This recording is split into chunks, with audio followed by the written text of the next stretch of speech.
il y avait un grand banquet, n'est-ce pas? On était proche du roi, on était chez le roi, et puis c'est la fin. Et on ne veut pas se quitter. Alors, on rajoute, il y a des prolongations, et cette prolongation, c'est Shmini Atzeret.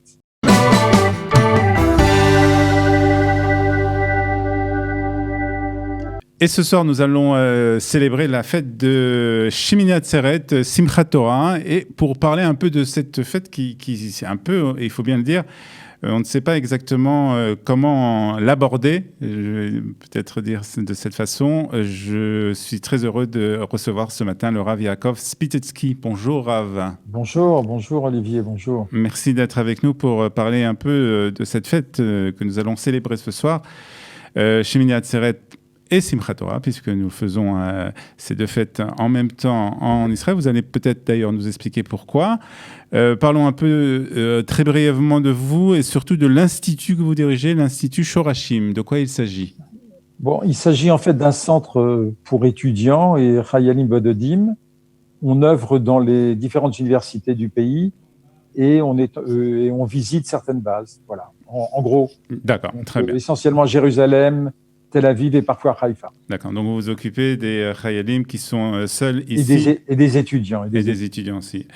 Alors, Rav Spitetsky, on va un peu parler de cette fête de Shemini Atzeret. Alors, c'est vrai qu'on sort de Sukkot. On a eu beaucoup de mitzvot à faire pendant la fête de Sukkot. Les arba minim, les 4 espèces. On devait rester dans la soukha, manger, dormir dans la soukha. Beaucoup de fois, aussi toutes les fêtes qu'on a l'habitude de faire autour de Sukkot. Et puis, on arrive tout d'un coup à cette fête de Shemini Atzeret et il n'y a pratiquement aucune mitzvah dans cette fête. Absolument. Alors donc, en fait, puisqu'on parle de fête, on a eu un mois très chargé, le mois de Tishri, et nous avons des Moadim. Il y a 3 Moadim, il y a 4 Moadim, Shemini Atzeret. Le mot Moed est très important. L'hébreu est une langue très précise. Moed, c'est une rencontre. On aime faire la fête. C'est une rencontre en famille, une rencontre, on se retrouve soi-même et on retrouve Dieu. Et alors, Atzeret, Shmini Atzeret, c'est le 8e jour de l'arrêt, Atzeret, la Hatzor en hébreu. Donc, c'est faire une pause, c'est se ressourcer et c'est en tirer des conclusions. Et effectivement, les textes nous disent que c'est la conclusion de Rosh Hashanah, Yom Kippour et Sukkot. Donc c'est très important. Et le Midrash, les rabbins nous disent que ils font l'allégorie suivante. Il y avait un grand banquet, n'est-ce pas? On était proche du roi, on était chez le roi, et puis c'est la fin. Et on ne veut pas se quitter. Alors on rajoute, il y a des prolongations, et cette prolongation, c'est Shmini Atzeret. Évidemment, le chiffre 8 est très important, puisque les 7 jours, c'est les 7 jours de la semaine. Donc, il y a un supplément d'âme. Et donc, on fait la récolte, la Hatzor, Klita.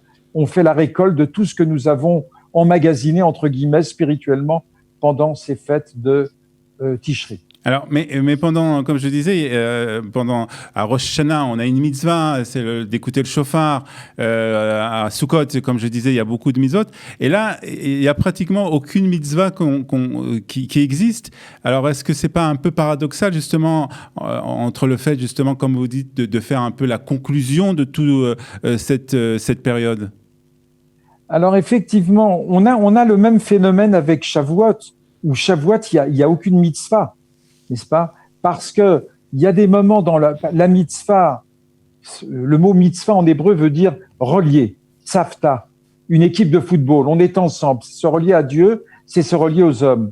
Et donc, il y a des choses qu'on ne peut pas matérialiser, concrétiser. Donc, on a le même phénomène avec Shavuot, où il n'y a pas de mitzvah spécifique, et on a le même phénomène avec Shmini Atzeret, parce que l'infini est tellement grand, il est infini, qu'on ne peut pas le matérialiser. On n'est plus dans la soukha, on ne mangera plus dans la soukha à Shmini Atzeret. En diaspora, certains ont l'habitude de manger sans faire la bracha. Puis ensuite, il y a Simchat Torah, et ici, comme vous l'avez dit, on célébrera Shmini Atzeret et Simchat Torah en même temps.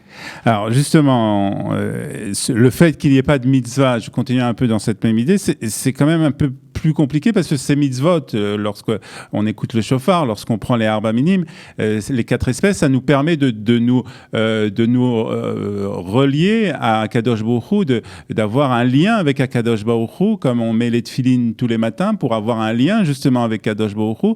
Alors comment on arrive à avoir ce lien avec Kadosh Baruch Hu pendant la fête de Shemini Atzeret? Par la joie. Et on dit en hébreu, Simchat Poretz Geder. La joie, l'optimisme brise toutes les barrières.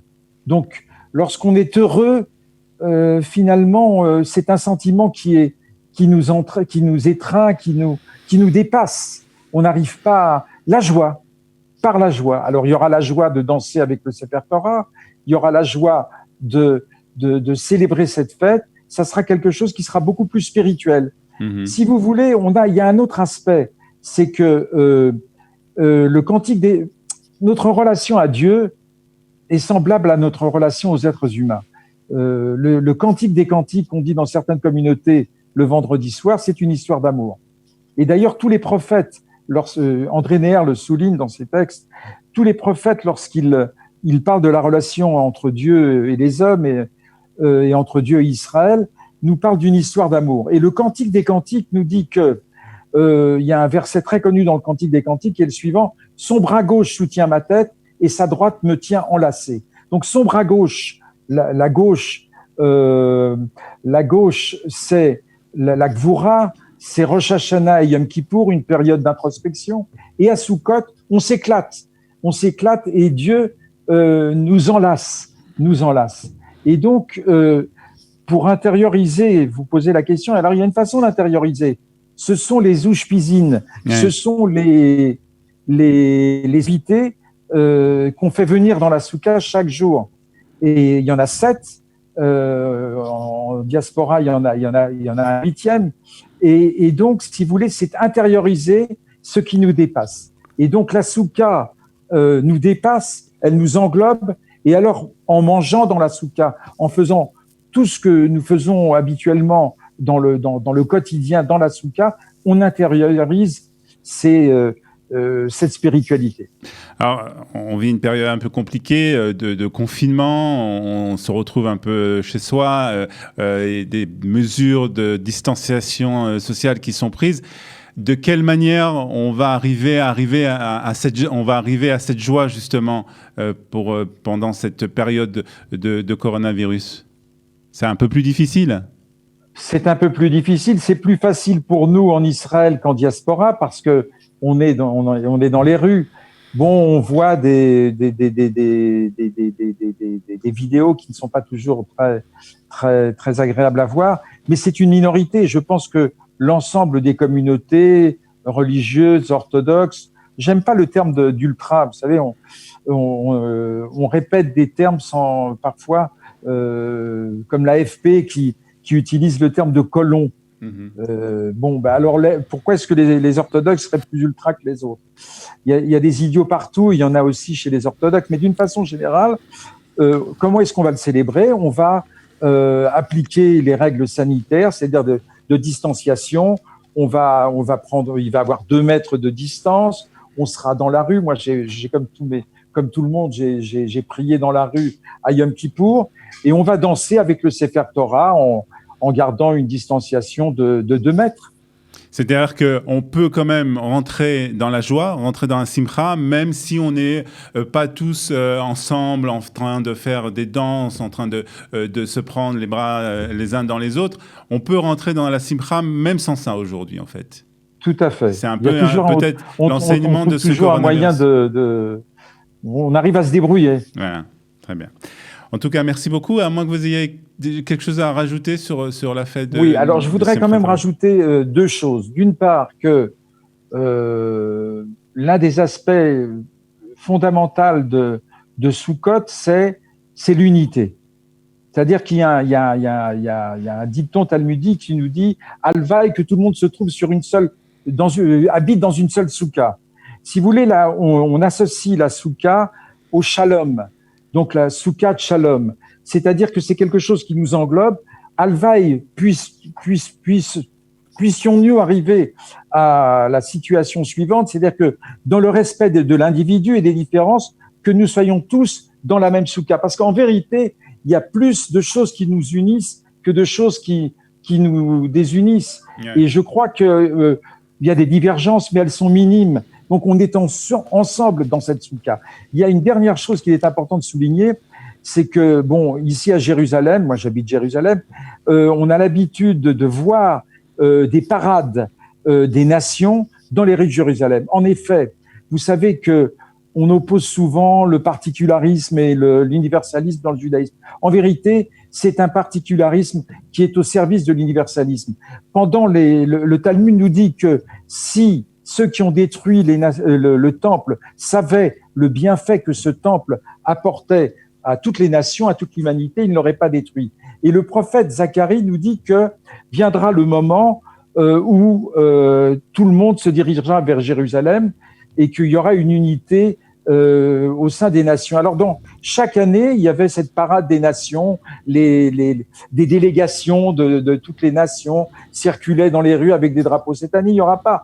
Mais vous savez qu'on apportait pendant les 7 jours de Sukkot 70 sacrifices, puis 69, 68, et ainsi de suite, pour arriver le dernier jour avec un sacrifice. Donc, il y a cette idée des 70 sacrifices, des 70 nations, et effectivement, le chiffre de 70 n'est pas pris au hasard, mais bon, c'est pas le moment de développer cette idée, pour arriver à l'unité. Donc, je crois que ce qui est à retenir également, et c'est fondamental, de Sukkot, c'est l'harmonie au sein d'Israël et l'harmonie au sein des nations. Très bien, mais c'est sur ces propos que nous allons nous quitter. Merci d'avoir été avec nous, de nous avoir parlé de cette fête de Shemini Atzeret, de Simchat Torah, aussi de Sukkot. Voilà, on a fait un peu le tour de cette semaine très chargée. Merci beaucoup, Chag Sameach, à vous, merci, et Chag Sameach à tous les auditeurs.